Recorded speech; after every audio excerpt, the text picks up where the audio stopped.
किसी की हत्या करना धर्म है या अधर्म? अधर्म। तो बकरे की हत्या करना धर्म है या अधर्म? मुर्गे की हत्या करना धर्म है या अधर्म? मछली की हत्या करना धर्म है या अधर्म? जोर से। अधर्म है। तो आप में से कितने लोग ये अधर्म करते हैं?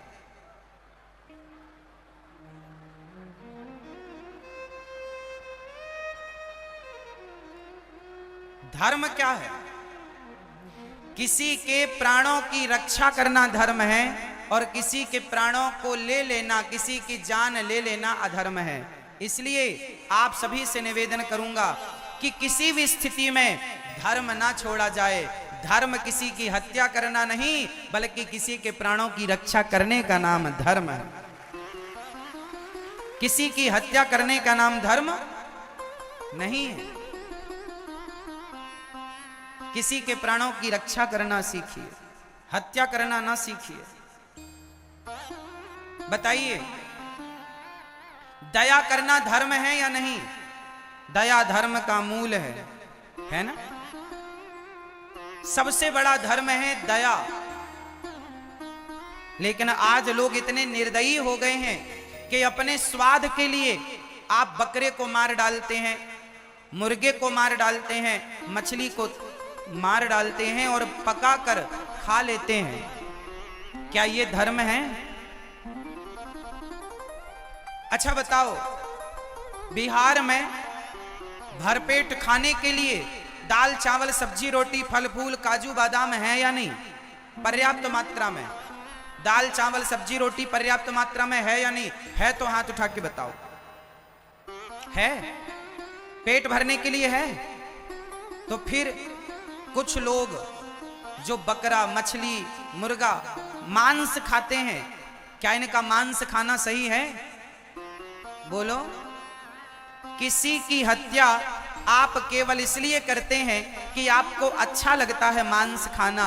अरे भाई, अपने स्वाद के लिए किसी की हत्या करना सही नहीं है और ये हमारा धर्म नहीं है। हम सनातनी हैं, हम किसी के प्राणों को हरते नहीं, बल्कि संकट में किसी के प्राण हो तो उसके प्राणों की रक्षा करते हैं। हम भारतीय हैं। हम से मर्डर के केस में जेल में डालता है कि नहीं?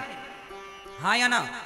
आप किसी का मर्डर करते हैं तो आपको आजीवन कारावास मिलता है, सारी जिंदगी जेल में रहनी पड़ती है। जब इंसानों को मारने से यहाँ की सरकार, यहाँ का कानून दंड देता है, तो भगवान के बनाए जीवों को आप मारेंगे तो क्या भगवान का कानून आपको दंडित नहीं करेगा?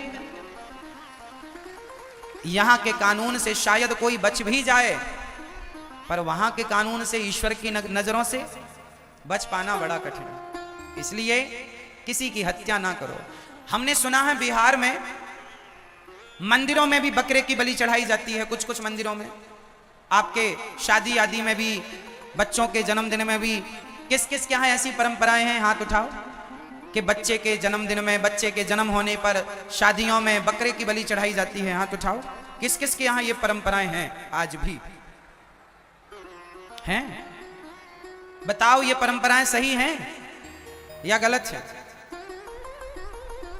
आप अपने विचार से सोचिएगा, किसी की हत्या करना जायज कैसे हो सकता है? सही कैसे हो सकता है? हत्या करनी है, अरे मारना ही है, तो बकरे को क्यों, मुर्गा और मछली को क्यों?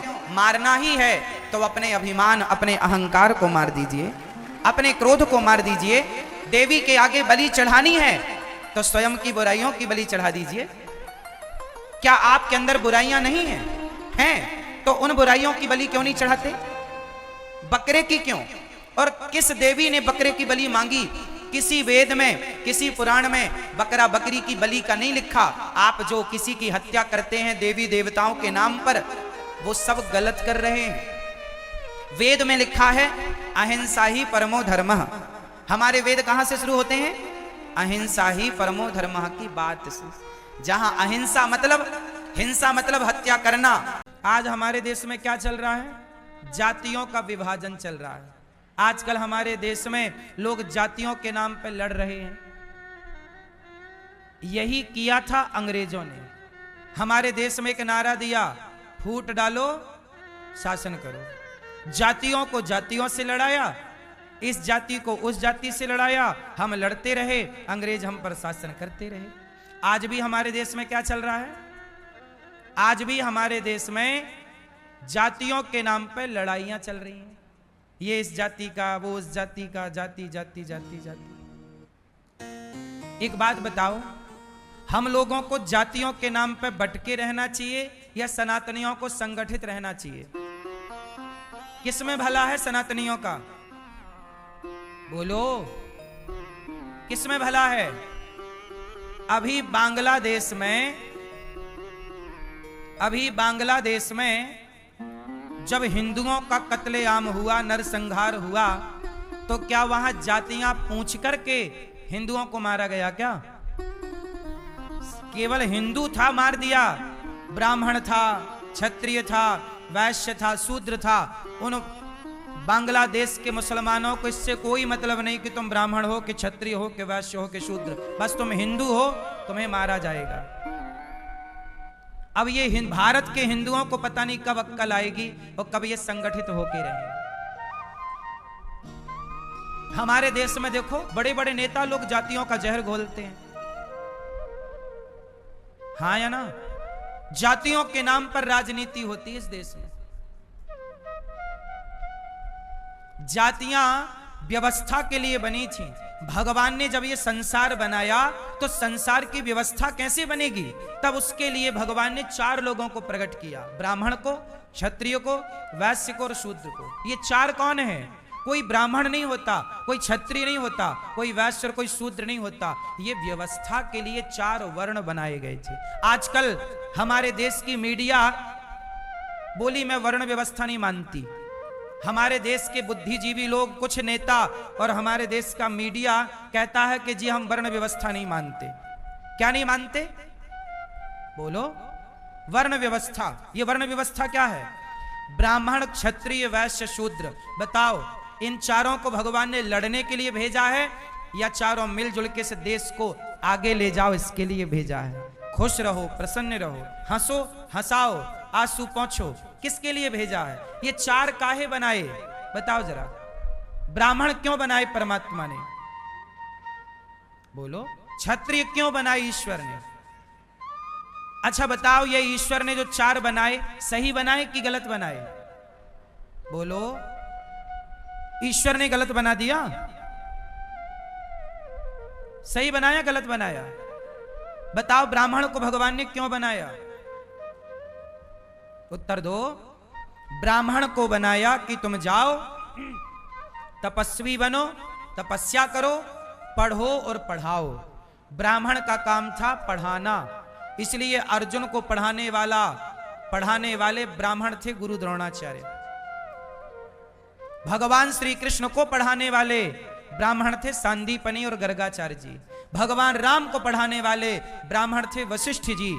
इस धरती पर शिवाजी, चंद्रगुप्त मौर्य को पढ़ाने वाले कौन है? चाणक्य हैं। आप देख लो, इतिहास के पन्नों में पढ़ाने का काम ब्राह्मण का था। और ब्राह्मण कोई शुल्क लेकर नहीं, सदा शिक्षा को निःशुल्क बांटता था समाज को। वशिष्ठ जी ने कितना शुल्क लिया था राम से? बताओ। ब्राह्मण का काम है पढ़ाना, और वो पढ़ाता रहा। जब तक ब्राह्मण पढ़ाता रहा तो सम्राट बनते रहे इस धरती पर, और व्यवस्थाएं चलती रहीं। जब से ब्राह्मणों ने पढ़ाना छोड़ा, अब सरकार तय करती है कौन पढ़ाएगा कौन नहीं पढ़ाएगा। तो फिर अब देखो व्यवस्थाएं। जब तक ब्राह्मण पढ़ाता रहा तब तक बेटा अपने माँ बाप को भगवान मान के पूजता रहा। मातृ देवो भव, पितृ देवो भव। जब से ब्राह्मणों ने पढ़ाना छोड़ा, तब से बेटा अपने बाप को छोड़ छोड़ के वृद्धाश्रम भाग रहे हैं, और माँ बाप के प्रति कितना गलत व्यवहार कर रहे हैं बच्चे लोग, कुछ % देख रहे हैं समाज में। इसलिए ब्राह्मण को क्यों बनाया? शिक्षा, वेद बचे, पुराण बचे, गीता बने, गीता बचे। आप बताओ, इस देश में ब्राह्मण, आजकल ना बहुत लोग ब्राह्मणों से नफरत कर रहे हैं। अभी आपने देखा ब्राह्मणों के प्रति कितना जहर कुछ लोग घोल रहे हैं। सारे ब्राह्मणों को यदि धरती से हटा दिया गया, एक बात जरा ध्यान से सुनने की है, इस धरती से सारे ब्राह्मणों को हटा दिया जाए तो बताओ गीता रह जाएगी? वेद रह जाएंगे। आज इस धरती पर यदि वेद किसी को याद हैं तो किसे याद है? गीता। या गीता तो तुम सबके घर में गीता की पुस्तक है, कर लो ना याद, कर लो गीता के श्लोकों का सीधा सीधा सही सही अर्थ। नेताओं ने अभी कुछ दिन पहले एक चौपाई पर बिजनेस करो, पैसा लाओ, देश को मजबूत करो, शूद्रों को काम दिया कि आप लोग सब किस तरह से काम करो। तलवार चलाएगा क्षत्रिय, पर तलवार बनाएगा लोहार। घड़े से पानी सब पिएंगे, पर वो घड़ा बनाएगा कुम्हार। तो हमारे यहां शूद्रों को काम बांट दिया, बढ़ई को काम लकड़ी का दे दिया, मिट्टी का काम कुम्हार को दे दिया, लोहे का काम लोहार को दे दिया, चमड़े का काम, जूता का काम मोची को दे दिया। अब ये व्यवस्थाएं नहीं तो क्या है? इस इतने बड़े संसार को चलाना है तो व्यवस्था तो बनानी पड़ेगी ना साहब। क्या बिना व्यवस्था बनाए चल जाएगा? कोई भी जूता चले, कोई भी घड़ा बन, नहीं, काम सौंपा, तुम ही काम करोगे। ये व्यवस्थाएं हैं। लेकिन अब क्या चल रहा है? लोग अपनी जातियां छिपा रहे हैं। क्यों छिपा रहे हो भाई? जातियां मत छिपाओ, जहां हो वहां आप अच्छे हो। आपकी जाति का अच्छा देखो, ब्राह्मण कभी नहीं छिपाता। कुछ लोग क्या कहते हैं, अरे वेद पुराण तो ब्राह्मणों ने लिख दिया। ये आरोप ब्राह्मणों पे लगाते हैं कि नहीं लोग? अरे बोले पंडितों ने लिख दिया वेद पुराण, अपने अपने हिसाब का लिख दिया। अच्छा एक बात बताओ, राम जी ब्राह्मण हैं या क्षत्रिय? जोर से, जोर से। यदि ब्राह्मणों ने ही वेद पुराण लिखे होते तो राम को क्षत्रिय क्यों लिखा होता? राम को ब्राह्मण ना लिख दिया होता कि राम ब्राह्मण थे? अपनी जाति का बना दिया होता। पर नहीं, राम जिस जाति के हैं उस जाति में राम क्षत्रिय हैं, लेकिन ब्राह्मण उस राम को अपने माथे पे रखते हैं। ये ना ब्राह्मण थोड़ी कहता है नहीं हम केवल ब्राह्मण की पूजा करेंगे। नहीं, ब्राह्मण ब्राह्मणों की पूजा नहीं, क्षत्रियों की पूजा। राम क्षत्रिय है। भगवान श्री कृष्ण चंद्रवंशी है, यदुवंशी है। बताइए, ब्राह्मण वो कृष्ण की पूजा कर रहे हैं कि नहीं? यदि ब्राह्मण ही वेद पुराण लिखे होते तो कृष्ण को भी ब्राह्मण ना लिख दिया होता कि कृष्ण ब्राह्मण थे? बोलो।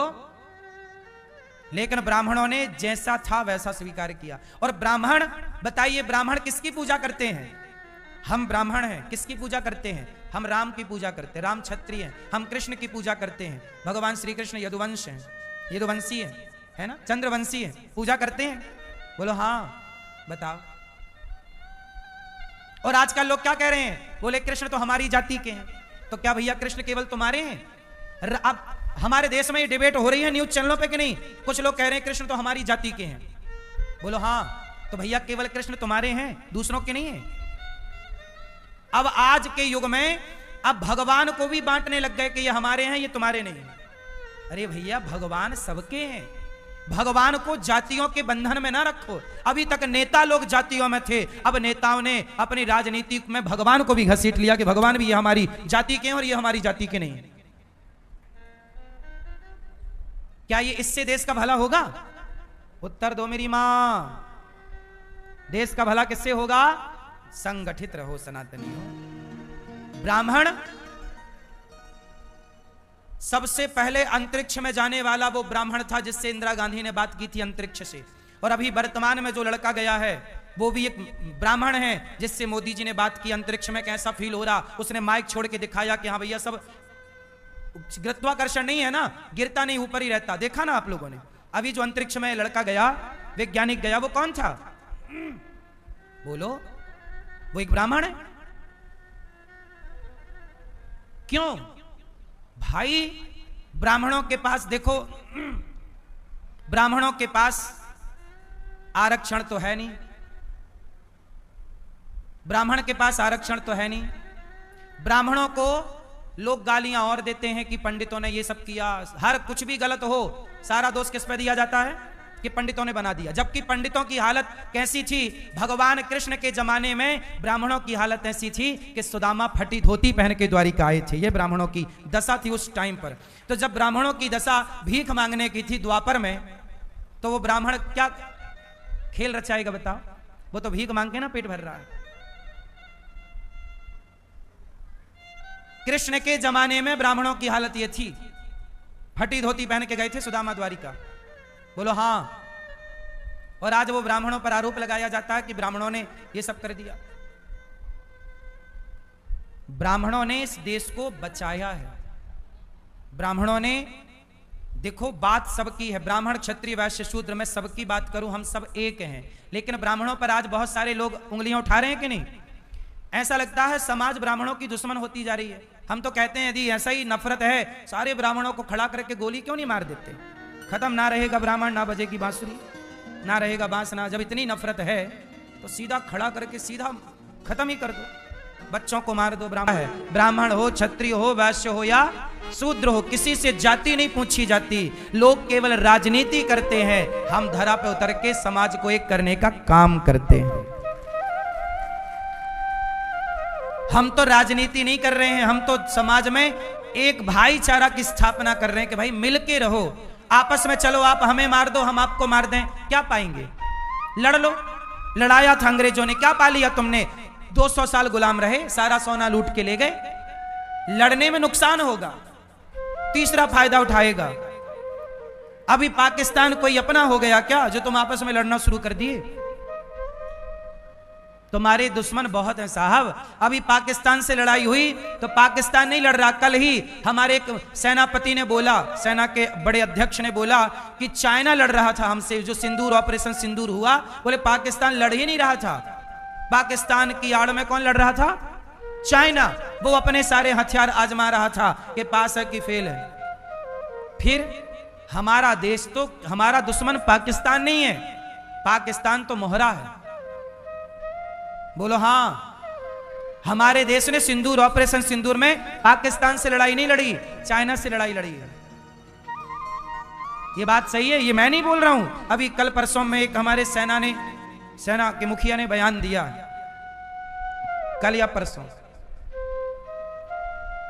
आपको क्या लगता है, क्या तुम्हारे दुश्मन कम हैं जो तुम आपस में लड़के एक दूसरे के दुश्मन बन रहे हो? संगठित रहोगे, देश में खुशहाली होगी। आपस में लड़ोगे, कुछ ना होगा। मरने मारने से काम नहीं बनता, ठीक है? प्यार मोहब्बत से रहो, सबको गले लगाओ, ब्राह्मणों को भी गले लगाओ और शूद्रों को भी गले लगाओ। हमारे यहां एक दूसरे मिलजुल के रहो। 4 भाई हैं।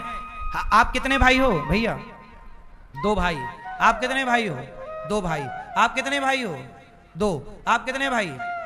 हम 2 भाई नहीं हैं, हम सब कितने भाई हैं? 4। हम 2 भाई। आज से कभी मत कहना कि हम 2 भाई हैं, सदा कहना हम 4 भाई हैं। कौन कौन भाई?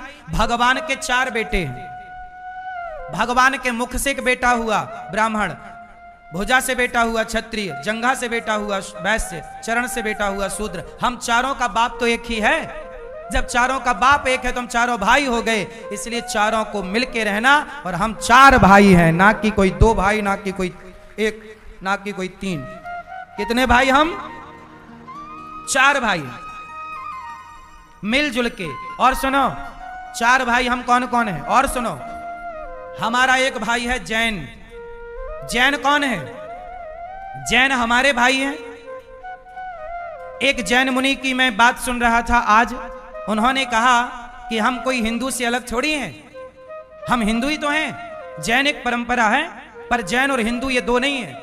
कल को जैन पे कोई संकट आएगा, कल को मुसलमान आक्रमण करेंगे तो हिंदुओं को मारेंगे और जैनों को छोड़ देंगे। क्या मुसलमान ऐसा करेंगे कि जैनों को छोड़ देंगे, या जैनों को मारेंगे तो हिंदुओं को छोड़ देंगे? नहीं, हमारा एक भाई जैन है, हमारा एक भाई सिख है। सिख कौन है? बोलो, सिख कौन है? हमारे गुरु नानक देव जी, गुरु नानक देव जी ब्राह्मण शरीर से हैं। पता है आपको गुरु नानक देव जी कौन है? ब्राह्मण है। उनके ही तमाम जो शिष्य हुए वही सिख कहलाए। तो ये सिख लोग भी हमारे भाई हैं, कोई हमसे अलग थोड़ी है।